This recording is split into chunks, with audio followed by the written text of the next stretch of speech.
Hello everyone, my name is John Michael Bushman and we are here for something very different. I am here with a deck profile for a different card game. This is my Bravo Showstopper deck for Flesh and Blood.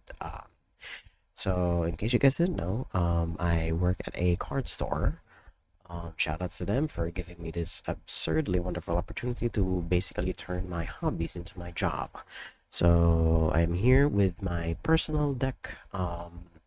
This is Bravo Showstopper. I've basically been playing Flesh and Blood since day one, although I needed to sell off my cards for a period of time, basically around the time when Tales of Aria came out, and I had to like sell off my cards to pay off some bills and whatnot. And then I came back recently, in fact, and I found out that a lot of the cards in this deck have crashed significantly in price.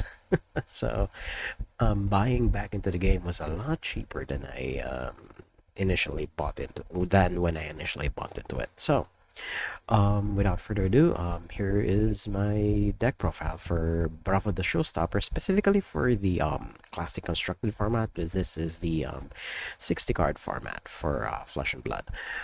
I will dip into the other formats as I discuss this deck in greater detail. So, this is specifically the aggro, what I call aggro Bravo, because it's built. It's not exactly built around Bravo himself, but rather built around this piece of equipment, Earthlore Bounty, because it says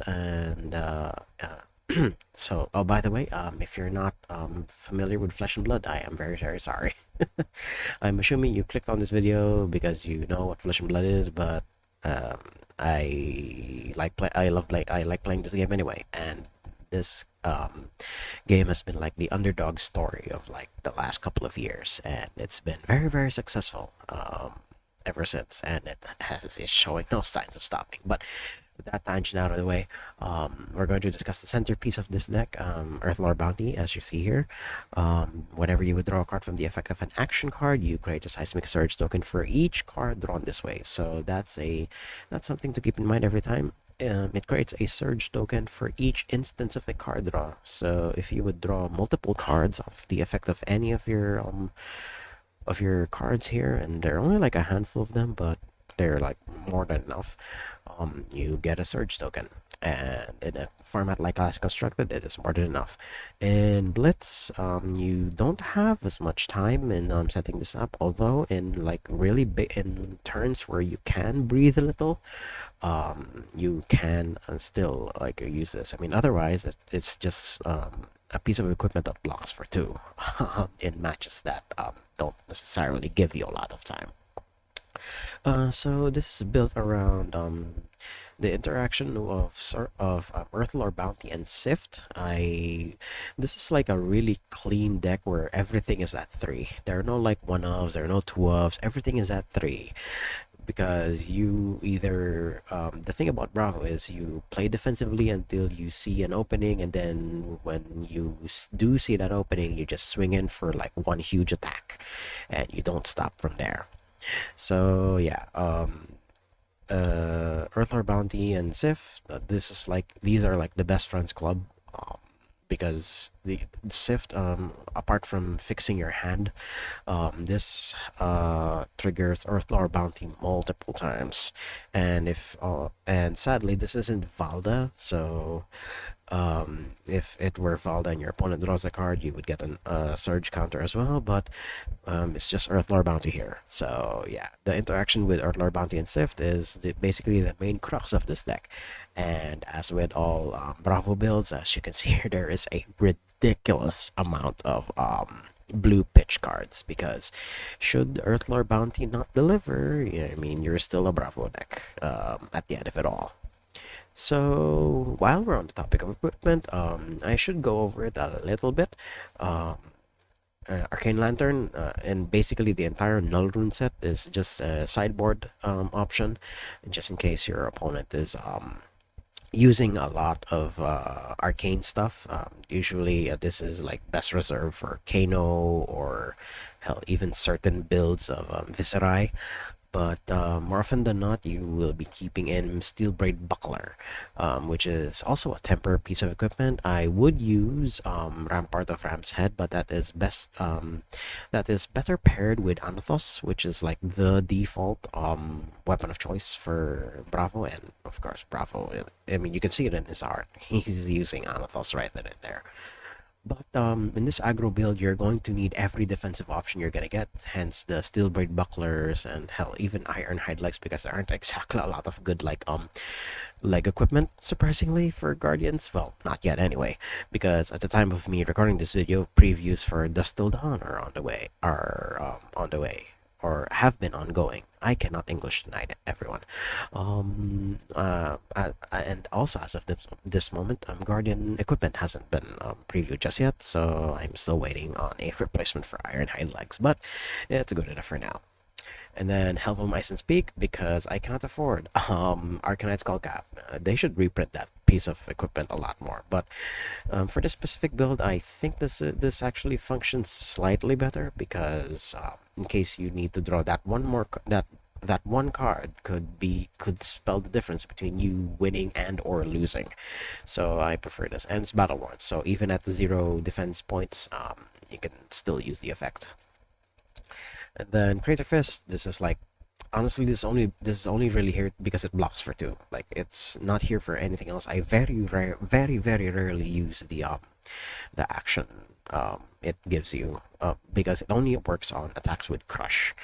And that for me is like the deal breaker. So if anything, this only blocks for 2. That's essentially what Crater Fist does in this deck. And then weapon of choice, Titan's Fist, because we have Steel Braid Buckler.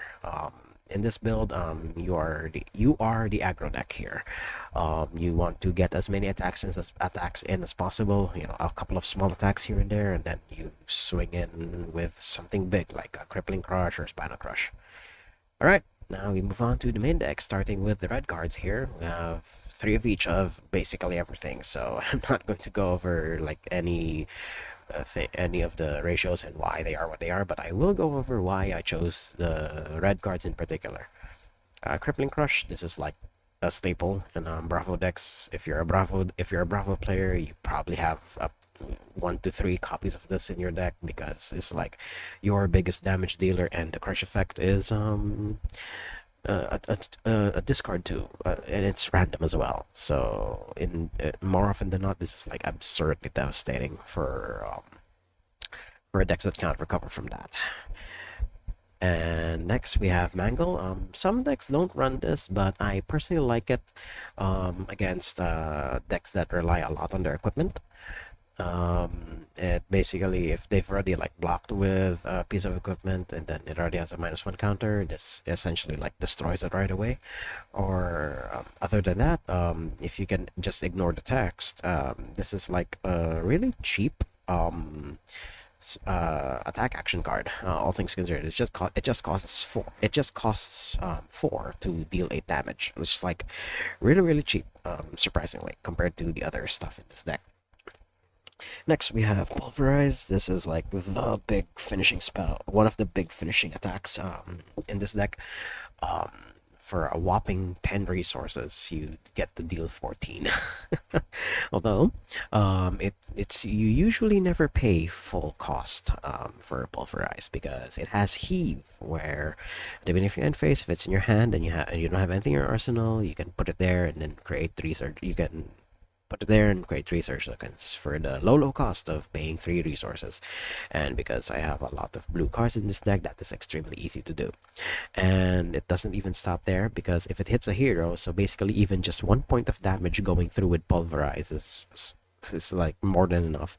Their first attack gets -4, and that's huge. Some decks are like if you're like on the ropes and then this suddenly hits for 1, sometimes this helps you survive. So yeah, I mean, other than that, this is like one of the biggest hitting attack action cards I've seen in this game in a long ass while. Next we have 3 Pummel. this is like also a staple in Guardian, because you have a hammer as a weapon, so it gets a +4. So this can guarantee a Titan's Fist attack going through, or um, if you have an attack that costs 2 or more, which is like 100% of this deck, this also like guarantees a crush effect going through. And like I will not discuss the other pummel because it's like this is like very very common in Bravo decks. Next we have Sift, and like I said, and I have like a full 9 copies of Sift in this deck, all red, yellow, and blue. This is like Best Friends Club with Earthlore Bounty. Without Sift, this deck wouldn't even be possible.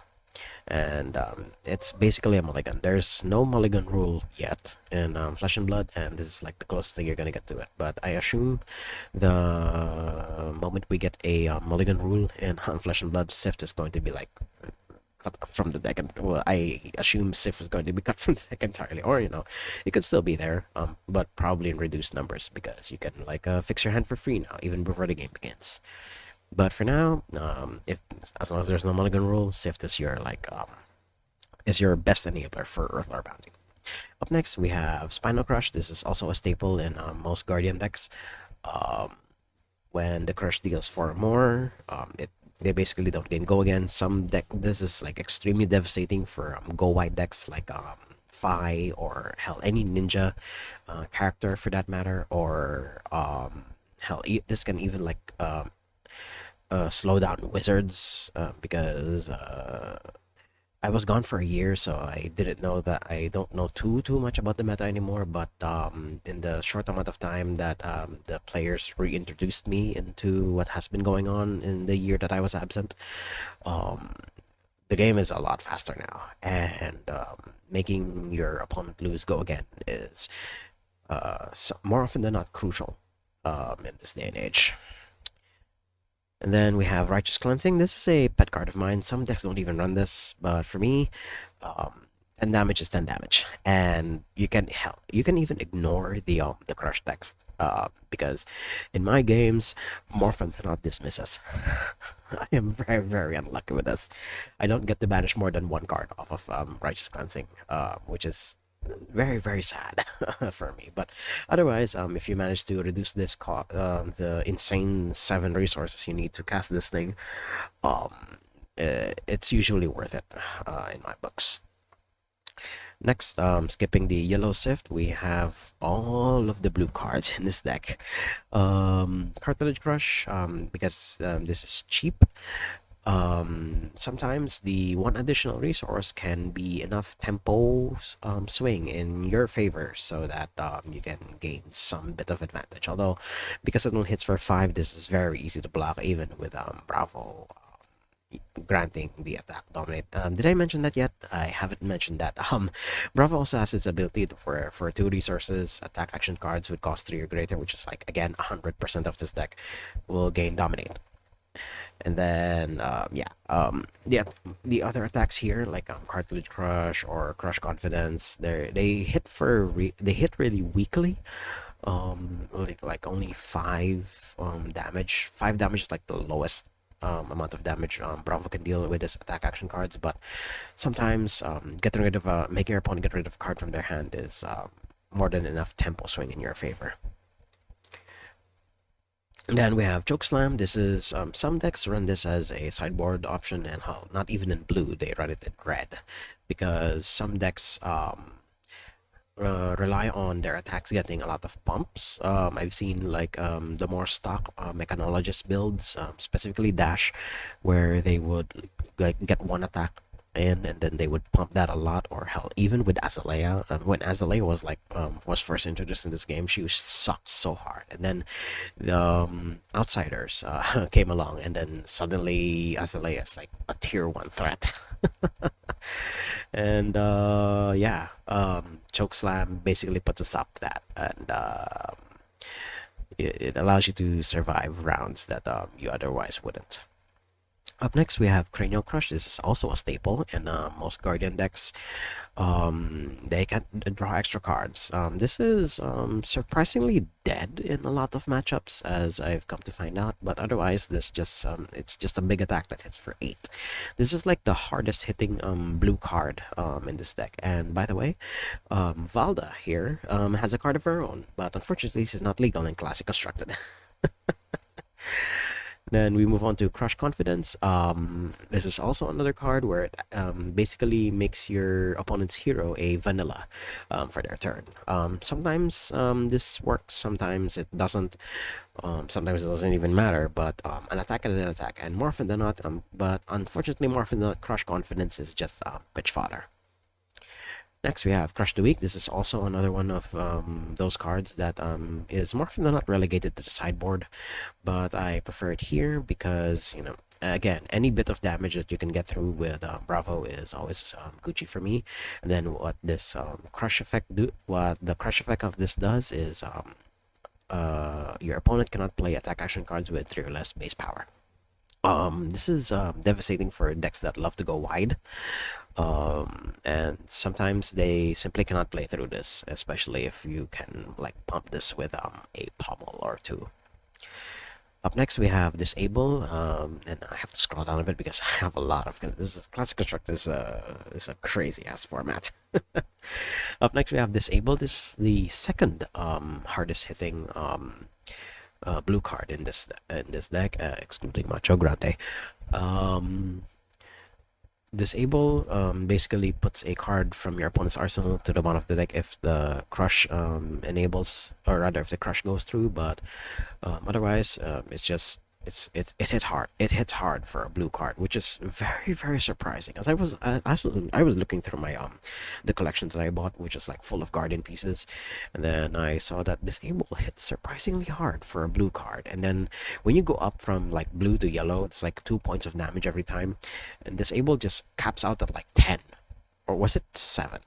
Or was it 9? I don't remember. Look, I'm just spitting numbers here, but yeah, the Disable is like really good card, main deckable even, because a lot of decks put stuff in their arsenal these days. Up next, we have Macho Grande.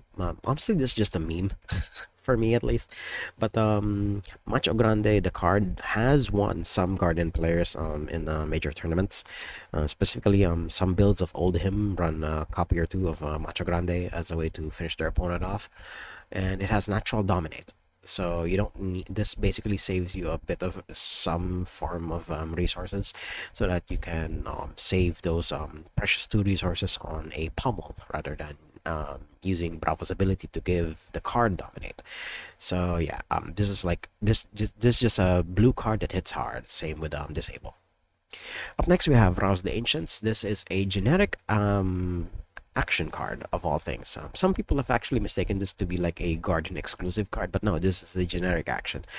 But the reason why only Guardians can use it because more often than not, Guardians have like cards with base power that can like go over 13. Although you can say that about like certain builds of Brute as well. Yeah, this is basically another hard hitting blue card in the deck, staple in Guardians, of course, because a lot of our cards here can total more than 13 damage, or rather, can total more than 13 power. And then the go again is like just cherry on top on this like extremely powerful blue card. Up next, we have Showtime. This is like the tutor. This is the card that basically holds the entire deck together. So basically, this can what you usually use this for is to get any one of your like red cards that's stuck somewhere in the deck, and also works as a shuffle.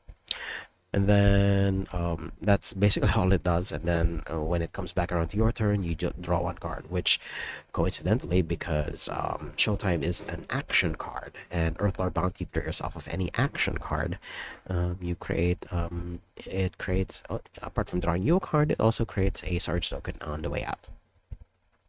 That's really Gucci. Then we have Staunch Response. This is my sideboard card of choice over the red versions of Crush the Weak and Chokeslam. I prefer to be a little slow. I prefer to be slower.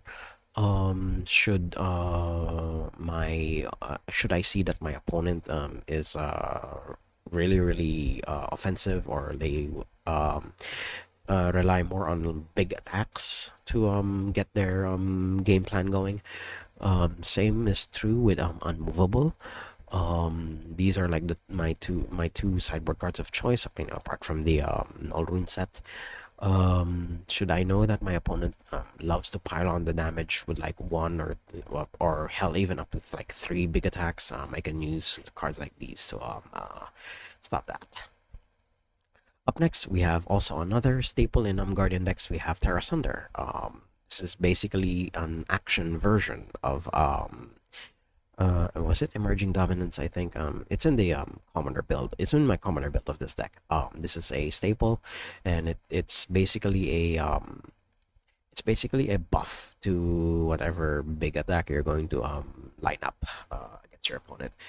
And it's usually if especially this like pairs surprisingly well with any of your heave cards here. Like if you would grant them dominate, that's hitting them for like a pulverize that has been dominated. That's just insane.